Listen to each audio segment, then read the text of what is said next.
اور آدم، ہم اب اختصار کے ساتھ چل رہے ہیں، آدم اور حوا کو کہا کہ اس کو نہ تو وزوجک الجنت ہے، یہاں پر رہو، اور البتہ یہ ہے کہ کھاؤ پیو مزے کرو، سوائے ایک چھوٹی سی آزمائش ہے، بس ایک درخت جو ہے اس کے پاس نہیں پھٹکنا۔ اچھا، جو یہاں پر جو ہمارے اس مضمون سے متعلقہ بات ہے وہ بس اسی پہ ہم آتے ہیں، زیادہ تفصیل میں ہم نہیں جائیں گے۔ اچھا، ایک تو یہ ہے کہ فَوَسْوَسَ لَهُمَ الشَّيْطَانُ، شیطان نے ان کو وسوسہ ڈالا۔ اچھا، اب یہ کیوں ہم اس کو ایک اور مسئلے کے ساتھ جوڑ رہے ہیں؟ ہمارے بعض علماء نے کہا یہ جس چیز کو آپ کہتے ہیں نا آزادی فکر، یعنی ہمیں جو ایک چیز بتائی گئی ہے وہ یہ ہے کہ شیطان نے بہت کچھ تمہارے دماغوں کے اندر، تمہارے دلوں کے اندر القاء کرنا ہے، اور اس کو ایکسس دی گئی ہے۔ اچھا، یہ جس کو تم سمجھتے ہو کہ یہ جی ایک آئیڈیا ہے، یہ جی ایک سوچ ہے، تو یعنی اس کا کیا بہت امکان نہیں ہے کہ وہ شیطان کی وحی ہو؟ یہ جس کو تم آزادی فکر کہتے ہو، یہ بھی تو ہو سکتا ہے کہ ان میں سے بہت کچھ شیطان کے القاء کیے ہوئے مضامین ہوں جو تم پر وارد ہوئے ہوں۔ اب ظاہر ہے وہ لوگ کہیں گے وہ تو پھر کسی کے ساتھ بھی ہو سکتا ہے، ہم کہتے ہیں بلا شبہ کسی کے ساتھ بھی ہو سکتا ہے، لیکن ہمارے پاس جو ایک شک ہے نا وہی ہے، جو اس وحی سے تعارض کرے گا تو وہ تو اچھا وہاں پر تو پھر شک بھی نہیں ہے کہ وہ لا محالہ شیطان کی وحی ہے، جو وحی کے ساتھ تعارض کرے گا، اور تمہارے جتنے تھنکرز ہیں سارے کے سارے جو ہیں وہ وحی کے ساتھ ہی تعارض کر رہے ہیں۔ تو وہ یہ ہے کہ شیطان کا جو ایک طریقہ وہ یہ ہے کہ اس کو سبحان اللہ، اس کو قلوب تک ایکسس دی گئی ہے، اس کو نفس انسانی تک ایکسس دی گئی۔ ان الشیطان یجری من احدکم مجری الدم، شیطان کو ایسی ایکسس حاصل ہے کہ وہ تمہارے اندر جہاں جہاں خون دوڑتا ہے وہاں وہاں شیطان دوڑتا ہے، سبحان اللہ، وہاں تک جو ہے وہ دیا گیا ہے۔ تو اس وجہ سے مطلب اپنے سارے افکار کو اور خیالات کو تسلسل کے ساتھ وحی کی میزان میں چیک کر لینا، اور مطمئن ہونا صرف اس چیز پہ جو وحی سے متعارض نہ ہو، اور پریشان ہو جانا کسی ایسی چیز سے جو وحی سے ہو، جی بڑا کمال کا نقطہ ہے، یار کمال کا نقطہ ہو یہ کیا ہو، تو مطلب تمہارے پاس ایک میزان ہے وَلَقَدْ جَاءَهُم مِّن رَّبِّهِمُ الْهُدَىٰ، تو اس کے اندر چیک لے۔ تو ایک تو چیز جو ہے وہ یہ ہے۔ اچھا، دوسری جو چیز ہے وہ یہ ہے کہ یہاں بہت، اور یہ جو مضمون ہے یہ خاص سورۃ الاعراف کے اندر ہی بیان ہوا ہے۔ ہم نے ایک دو بار یہ بھی کہا کہ سورۃ الاعراف کو اگر آپ تہذیب کی صورت کہیں، تہذیب کی تاریخ، تو وہ بھی غلط نہ ہوا۔ تو وہ یہ مضمون جو ہے نا شیطان کے بہکاوے کے حوالے سے وہ صرف سورۃ الاعراف ہی کے اندر بیان ہوا ہے۔ کیا ہے؟ فرمایا کہ شیطان نے ان کو وسوسے ڈالے لیبدی لہما ما بوری عنہما من سوآتہما، تاکہ وہ ان سے برہنہ کروا دے، ننگا کروا دے، عنہما من سوآتہما، ان کی شرمگاہوں سے، ان کی وہ چیزیں جن کا نظر آنا معیوب ہے، اس کو سوء کہتے ہیں۔ وقال ما نہاکما ربکما عن هذه الشجرة الا ان تکونا ملکین۔ اچھا، یہ جو بات ہے تاکہ ہم مکمل کر دیں اس کو، یہ چند آیات آگے چل کر سبحان اللہ باقاعدہ تحذیر، باقاعدہ تنبیہ کے صورت میں اللہ تعالیٰ نے آپ فرما دیا آگے جو آیت 27 ہے، یا بنی آدم لا یفتننکم الشیطان، اے بنی آدم تم کو خبردار کر رہا ہوں ہرگز تم کو شیطان بہکاوے میں نہ ڈالے، کما اخرج ابویکم من الجنت، جیسے وہ تمہارے ماں باپ کو جنت سے نکلوانے میں کامیاب ہو گیا تھا۔ اچھا، کیا کیا تھا اس نے؟ ینزع عنہما لباسہما، اس نے ان دونوں کے کپڑے اتروا دیے تھے، اس نے ان دونوں کا لباس اتروا دیا تھا، لیریہما سوآتہما، تاکہ وہ ان کو ان کی شرمگاہیں دکھلوائے، ان کی جو چھپی ہوئی اعضاء ہیں، جو معیوب ہے، ستر جو جن کا نظر آنا، اس کو وہ عریاں تاکہ کروا دے۔ انہ یراکم هو وقبیلہ من حیث لا ترونہم، وہ تم کو وہاں سے دیکھتا ہے، وہ بھی اور اس کا قبیلہ بھی، جہاں سے تم ان کو نہیں دیکھ سکتے۔ انا جعلنا الشیاطین اولیاء، وہی اولیاء کا مضمون یہاں پر آ گیا، اس کی وضاحت اب ہم مزید نہیں کریں گے۔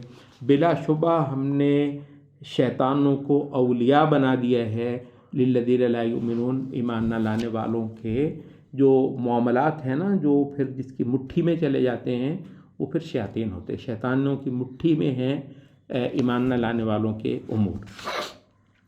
اچھا، تو یہ جو چیز ہے، اور جو ایک مزید اس حوالے سے جو چیز اللہ نے یہاں پر ذکر فرمائی، اچھا اس کا ذکر سورۃ طٰہٰ میں بھی البتہ ہوا، وہ کیا ہے؟ وہ یہ ہے کہ شیطان دلیل بھی آپ کو لازماً دیتا ہے، یعنی ایسا نہیں ہے کیونکہ یہ انسان ہے، ایک عاقل مخلوق ہے، تو شیطان جسٹیفائی بہت زبردست طریقے سے کروائے گا اور ایسا رنگ باندھے گا۔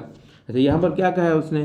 وَقَالَ مَا نَهَاكُمَا رَبُّكُمَا عَنْ هَٰذِهِ الشَّجَرَةِ، دیکھو یہ جو درخت ہے نا، میں جانتا ہوں تم کو پتہ نہیں ہے، یہ اس سے تمہارے رب نے تم کو ویسے نہیں روکا، بلکہ اور کوئی اور وجہ نہیں ہے، إِلَّا أَن تَكُونَا مَلَكَيْنِ، کہ تم کہیں فرشتے نہ بن جاؤ، یہ جو درخت ہے اس کو کھا کر تم فرشتے بن جاؤ گے، او تکونا من الخالدین، یا پھر وہ جسے کہتے ہیں نا وہ جاویدانی، کہ تم جو ہے ہمیشگی پالو گے، ہمیشگی تم کو جو ہے وہ مل جائے گی۔ تو ایسے زبردست جو ہے اس کے اندر اس نے کوئی خیر پیدا کر کے دی، وقاسمہما، اس کے بعد قسمیں کھا کر یقین دلانے لگ گیا، انی لکما لمن الناصحین، دیکھو میں تمہارا بہت خیر خواہ ہوں۔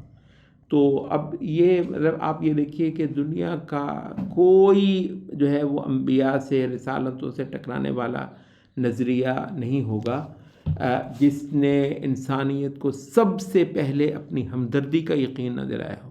مولوی نے تو تم کو اجاڑ دیا، اور یہ آسمان کے اس نے تو تمہیں لڑا کر ختم کر دیا، مذہب نے تو کرائی لڑائیاں ہیں، اور تمہاری ان ساری لڑائیوں پر جو اتنے زیادہ دکھی ہیں، اور جو تمہارے جو خیر خواہی ہمارے اندر ہے کس کے اندر ہوگی، اور جو ہے یہ لو ہم سے اس مذہب کو باہر کرو، اس خدا کو جب تک تم باہر نہیں کر کے آؤ گے تب تک یہ زمین جو ہے یہ دنگا اور فساد اور لڑائی اور خون ریزی کا میدان رہے گا، تو اس خدا کو باہر کر دو۔ خدا کو باہر کیا اور 2 عالمی جنگیں، کوئی مذہب کا حوالہ نہیں تھا، ایسا خون ہوا۔ اچھا وہ کیا، وہ وہاں پہ پتہ نہیں ایسے ویسے کر کے ڈیروں ہزار، کبھی ایسا نہیں ہوگا کہ انسان کے پاس جواب نہ ہوگا۔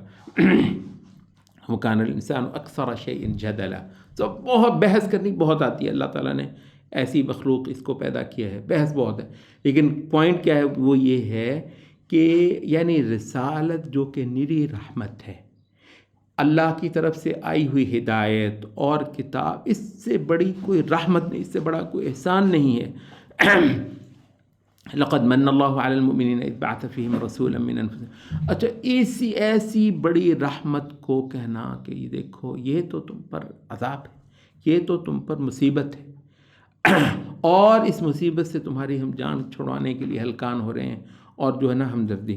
تو یہ دو باتیں، انی وقاسمہما انی لکما لمن الناصحین، تو یہ سارا کچھ جو کر کے جو ہے پھر اس نے ان سے آخر وہ کیا، اور وہ جیسے ہی فلما ذاق الشجرۃ بدت لہما سوآتہما، جیسے پھر انہوں نے وہ درخت کو چکھا تو واقعہ ان کے کپڑے اتر گئے، اور ان کے جو ننگ تھے، استغفر اللہ، جو ہیں جو برہنہ جو مقامات ہیں، جو ستر ہیں، وہ ان پر کھل گئے، وطفقا یخصفان علیہما من ورق الجنہ، اور لگے وہ دونوں فٹافٹ جو ہے وہ جنت کے جو کوئی پتے تھے درختوں کے، وہ لگا کر اپنے آپ کو ڈھانپنے لگے۔ یعنی یہاں جو ایک وہ ہے، ہم یہ سوشالوجی کی بحثیں ہیں لمبی جو وہ لوگ کرتے ہیں، جن کو ہم ایک سادہ انداز میں قرآن مجید کے اندر ہر بندہ پڑھ ہی لیتا ہے۔ اچھا وہ جی کہتے ہیں جی یہ جو حیا ہے یہ تو مولویوں نے کسی طریقے سے وہ لوگوں پر ڈال دی، مسلط کر دی ہوئی ہے۔ یہ بیان پڑھیں قرآن مجید کے، وطفقا یخصفان علیہما من ورق الجنہ، وہ اللہ تعالیٰ کی جو ایک پروٹیکشن تھی، اللہ تعالیٰ کا جو ڈالا ہوا ایک لباس تھا، بہت اعلیٰ جنت کا لباس تھا۔ جیسے ہی انہوں نے نافرمانی کر لی، جنت کے لباس نے تو انکار کر دیا، جنت کا لباس تو فوراً ہٹ گیا، اور اس وجہ سے ان کا ہوا۔ لیکن یہ ہے کہ وہ کیا چیز ہے انسان کے اندر جو بیٹھی ہوئی ہے، جو برہنہ نہیں ہو، وہ ٹافٹ انہوں نے وہ ہاتھ مارا، جو ہاتھ آیا اس سے اپنے آپ کو ڈھکنے کی ہو۔ یہ ایک بہت بڑا تعارف ہے انسان کا، سورۃ الاعراف میں جو کروایا ہے۔ یہ اخلاق کی بلندیوں پر بسنے والی ایک مخلوق ہے، اس یہ اس کی ساری نسبت خدا کے ساتھ ہے. وَنَفَخْتُ فِيهِ مِن رُوحِي، خاص خدا کے پاس سے ایک روح جو ہے وہ اس کے اندر پھونکی ہوئی ہے. تو اس وجہ سے طہارت، پاکیزگی، بلندی، فضائل، یہ اس کی کل جو ہے تلاش انسان کی یہ ہے. اس وجہ سے اتنا زبردست یہ مخلوق ہے. مطلب وہ باقی کوئی بھی جو جانور ہے اس کو کیا پرواہ ہے اس بات کی، لیکن اس کو بے حد و حساب اس کو خیال ہوا اور یہ لگے اپنا وَنَادَاهُمَا رَبُّهُمَا أَلَمْ أَنْهَكُمْ عَنْ تِلْكُمُ الشَّجَرَةِ، اینڈ اللہ تعالیٰ کی ندا آئی کہ دیکھو آدم حوا، میں نے تم کو اس ایک درخت سے روکا ہوا نہیں تھا.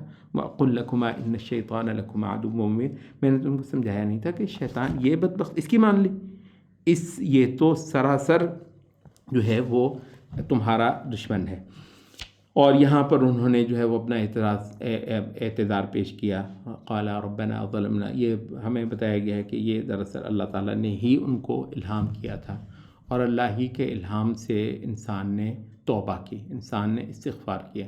تو گناہ ہونا تو انسان کی سرشت میں ہے، لیکن استغفار اور توبہ جو ہے ایک ایسی اعلیٰ چیز اس کو الہام کی گئی ہے.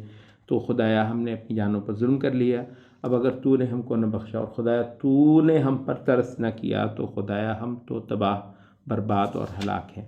تو اس کے بعد جو ہے وہ اب یہ جو لڑائی اتنی سی ہوئی آسمانوں کے اندر، جنت کے اندر، اس کے بعد ان دونوں جو ہے وہ فریقوں کو لڑنے والے سراسر ایک دوسرے کے دشمن.